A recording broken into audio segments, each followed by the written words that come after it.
And there were three of us.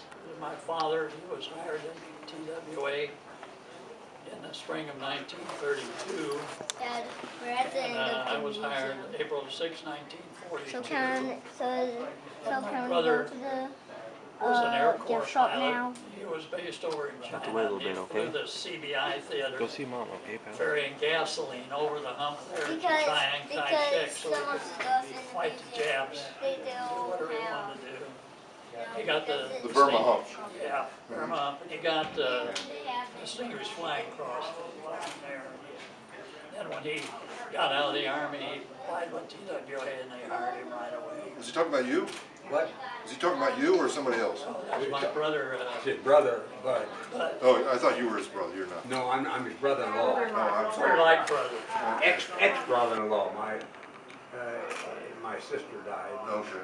and he married the nurse who was taking care of Virginia. About 6 months after she died, something like that. Yeah. We've been married 21 years. And my first wife, his sister, we've been married 2 more weeks and we've been married 50 years. Oh. And that's just the way she worked out. Yeah. She was a Missouri girl, Platte County, born and raised. Now do you have sons or grandsons who are pilots as well? I was going to get to that.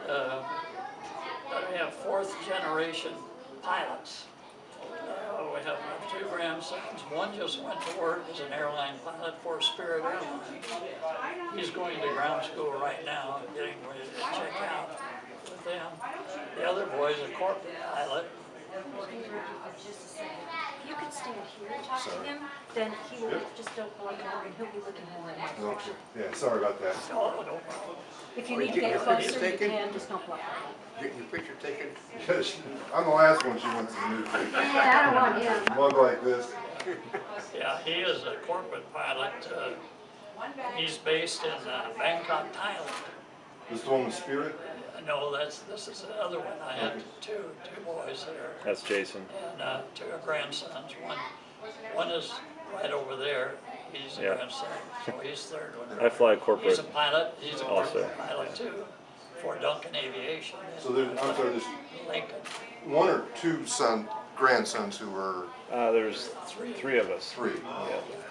Robbie, Jason, and myself. Rick. And Robbie and Jason. And did it skip a generation, or was there a son that was a pilot as well? The Yes. son. Did you have a son that was a pilot as well? Bobby's talking about Bobby. Yeah, Bob. I had my younger son was a pilot. In fact, he was a retired Northwest Airlines pilot. He flew for them about 30 years. Well, this family's real good pilots. My sister, The airlines go away, but the flying stays in the family, right? they called us the Flying Stantons. Well, there's sure a bunch of us. I had a sister that was married to a Blue Angel. He was a Blue Angel from 1989 to 1992. He was a lead solo pilot with the Blue Angels. Your brother-in-law was? Yeah. That's my sister's husband.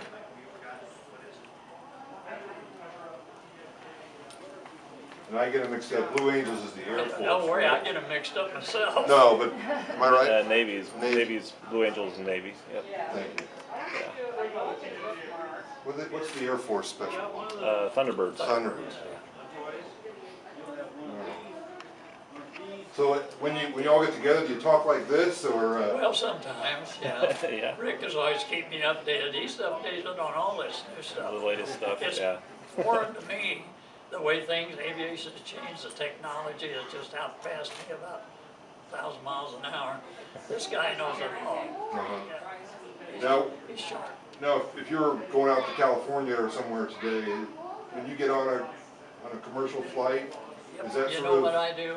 This brother-in-law of mine, my sister, the guy that's a Blue Angel, he got out of the Blue Angels, got a job as a pilot for Southwest, and he's now a captain on Southwest Airlines. Okay. So I just get an old senior citizen's ticket when I go.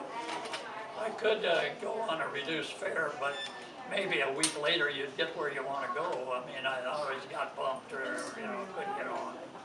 What's that, Speedy? So I just Stand wanted in to the light take right behind you. And is So you get up it to- fun for you to get on a Southwest flight, or is it a little frustrating to be in your Oh, back and just be a Oh, real it's, passenger? Am I okay? it's not You're fine, I frustrating. just don't want you to push You yourself. Okay. really think I'm fine? I think Doesn't feel like a bus ride or something? Yeah, well, I don't know, I just love to fly, so I said, I'll get on anything with wings anymore if I feel like I can do it. You make a point to get a window seat, or do you care? I really don't care anymore. And with my infirmity that I have here, I'd like to get an aisle seat where I can get out easy. I don't like a middle seat. It kind of handicaps me. Get your food first. Yeah, And drinks. yeah. And did you play much of a role in teaching your son or your grandkids to fly, or You did know, they learn it's a separately? strange thing. My dad never taught me to fly.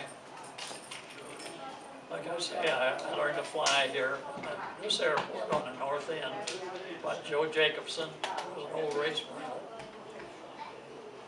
And then my sons, the younger one, Bobby, I kind of flew with him quite a bit on my Cessna 195.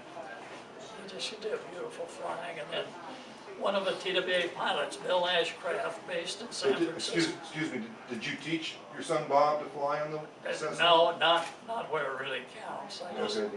let him fly this airplane and make approaches and landings, but I wasn't a certified flight instructor. Okay, so he would One practice. He would practice with you then, essentially. Yeah.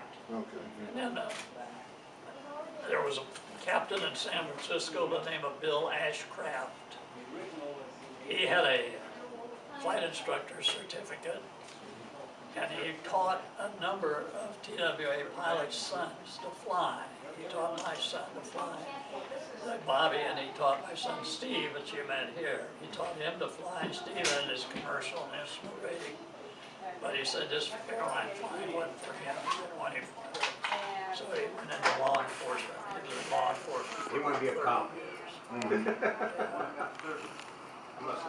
He was super guy, super.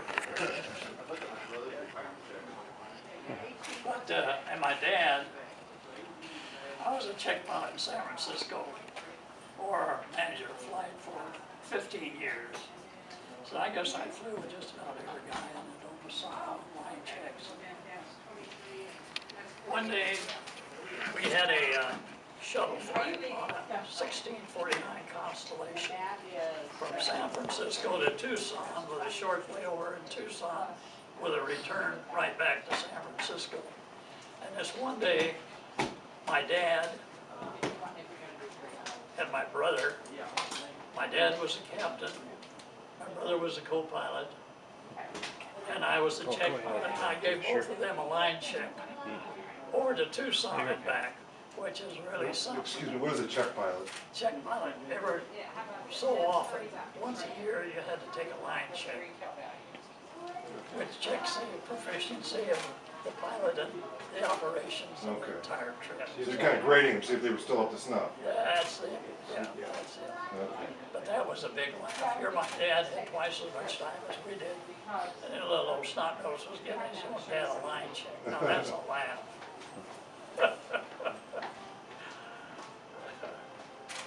And did your dad enjoy the commercial flying after he'd done sort of this more barnstorming stuff? I would think it might be a little Well, sedate. yeah, that early days before his biggest job was working for Cessna Aircraft as a test pilot and as a race pilot. He flew in a number of the national air races and whatnot for Cessna. He had a special racer called GC-1 that he flew at some of those races, which was just about the same airplane as the one we mentioned where he landed and had to replace the wheel of the toilets. Yeah. So, but when he was flying the airliners, was that boring to him? No, He still enjoyed I that? don't think there was any flying job that he ever had where he was bored. Okay. And how old was he when he stopped, when he retired from flying? He was 60. The FAA mandatory age limit at that time was 60. since then, it has increased considerably.